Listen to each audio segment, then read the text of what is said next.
अस्सलाम वालेकुम, welcome to my channel English literature lovers ji. तो आज का जो हमारा टॉपिक है वो है how to write a book review, या फिर हम इसे कह सकते हैं format of a book review.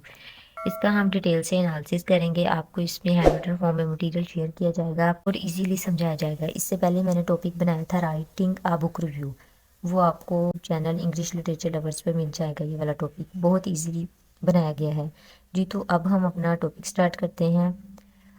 A review is supposed to provide an in-depth analysis of the book। ये बहुत ही in-depth analysis होता है। There are some important guidelines that may be followed to format a book review। Begin with complete publication information। You should give the author's full name, the complete title of the book, and the place, a publisher, and date of the publication. Basically अगर हम जब topic को देखें तो उसका मतलब ये है कि हम राइट अ बुक रिव्यू के हम कैसे बुक रिव्यू किसी भी बुक का कैसे लिख सकते हैं। तो इसके लिए हमें पहले जो पहला पॉइंट है वो यही बताया गया है कि कंप्लीट पब्लिकेशन इन्फॉर्मेशन हम पहले देंगे किसी भी बुक का रिव्यू लिखते वक्त।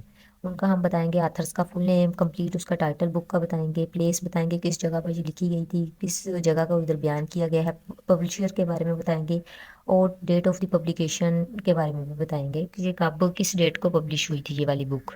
The author's background is important to a thorough analysis of any book। No one pays attention to an unsigned letters। Historians are a part of their books and their books are part of them। And second जो point है वो यही है कि हम author के background के बारे में बताएंगे किसी भी बुक का थ्रू एनालिसिस करते वक्त। इसमें हम मतलब अटेंशन नहीं देंगे अनसाइंड लेटर्स को। हिस्टोरियंस तारीखी जो चीज़ें होती हैं, तारीखी जगह होती हैं, उसके बारे में भी मतलब बुक में बताया जाएगा। ये जो हिस्टोरियंस होती हैं ये बुक का पार्ट होती हैं और जो बुक्स होती हैं ये इनका पार्ट होती हैं। जो थर्ड पॉइंट है वो है सोर्सेज कोटेड, यानी कि लिखना, कोटेड लिखना must also be considered. No assessment of a book is complete without some comment on the scholarly evidence from which the author draws. ये फोर्थ जो पॉइंट है ये इंपॉर्टेंट नहीं है, ये आप छोड़ सकते हैं। उसके बाद जो फिफ्थ है वो है discuss the author's writing style. इसमें राइटिंग स्टाइल को डिस्कस किया जाएगा। Does the author use descriptive language or is the writing more straightforward? Does the author use any literary devices such as foreshadowing or symbolism? ये जी तो जो fourth point है वो यही है कि हम आथर के राइटिंग स्टाइल के बारे में बताएंगे। ये बताएंगे कि उसने जो राइटिंग की है उसमें उसने डिस्क्रिप्टिव लैंग्वेज को यूज़ किया है या नहीं किया, उसकी राइटिंग स्ट्रेट फॉरवर्ड है या कैसी है, और आथर ने क्या लिटरेरी डिवाइसेस को भी इस्तेमाल किया है या नहीं किया।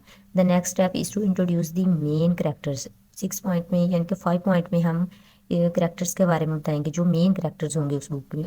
टू योर रीडर्स को बताएंगे। Provide an objective description of the important parts of the story. जी तो सिक्स पॉइंट ये है provide a brief description of the main setting and interesting information about your story to keep your readers engage. जी तो six point में हम उसकी जो बुक की मेन सेटिंग होंगी एंड इंटरेस्टिंग इन्फॉर्मेशन होंगी इसके ब्रीफ डिस्क्रिप्शन बनाएंगे और बताएंगे। Clarify the purpose of the story and summarizes the plot by answering the following questions: what are the goals of each character in the story, what is the main conflict in the plot, what the conflict resolved. जी तो eight जो point होगा उसमें हम purpose बताएंगे उस story का और उसकी जो समराइज करेंगे plot bye answering the following question, और उसके जो फॉलोइंग क्वेश्चन होंगे इसको हम सॉल्व करेंगे। कैरेक्टर्स के जो गोल्स होंगे उस स्टोरी में वो बताया जाएगा। मेन कॉन्फ्लिक्ट बताया जाएगा। Use must be specific as well as general. Finally write about main message that the author has tried to convey to his readers. assesses whether the has met his her goals। जी जो ये nine point था, यानी कि eight point जो हमारा एक हमने स्किप कर दिया था। तो इसमें हम बताएंगे स्पेसिफिक है या जनरल है जो रिव्यूज़ हैं, और जो उससे नेक्स्ट पॉइंट है वो यही बताएंगे इसमें उसका मेन मैसेज क्या था बुक में ना, इसके बारे में बताया जाएगा। और नेक्स्ट स्टेप होगा provide a final assessment of the text and support it with specific examples. What did you think about the characters, plot and theme. Share your opinions and feelings about the book.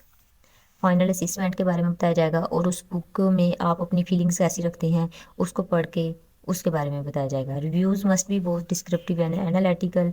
What disagreements और reservation you have, give critical judgments, why the book is good, why it is boring, be direct about what the author says and about what you think। Next में हम बताएंगे कि book जो होगी वो descriptive भी होगी और एनालिटिकल भी होगी।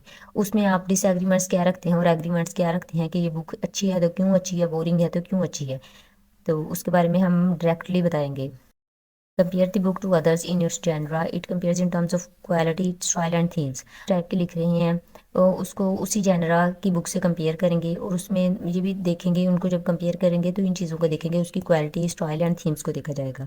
Conclude your review and summarise your thoughts and feelings about the book including any strength and weakness you identified. Remember, a book review is a subjective opinion, so don't be afraid to express your thoughts and feelings about the book.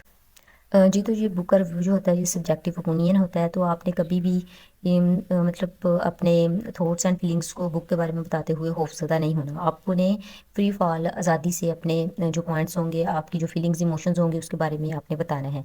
जी, तो ये जो हमारा topic था ये cover हो गया, तो उम्मीद है आपको अच्छे से इसकी समझ आ गई होगी। जी, अगर तो आप मेरे चैनल पर न्यू हैं तो चैनल को सब्सक्राइब कर लीजिए और बेल आइकन को प्रेस कर लीजिए, ताकि आइंदा फ्यूचर में मैं जो भी वीडियो बनाऊँ वो आप तक बर वक्त पहुँच जाए।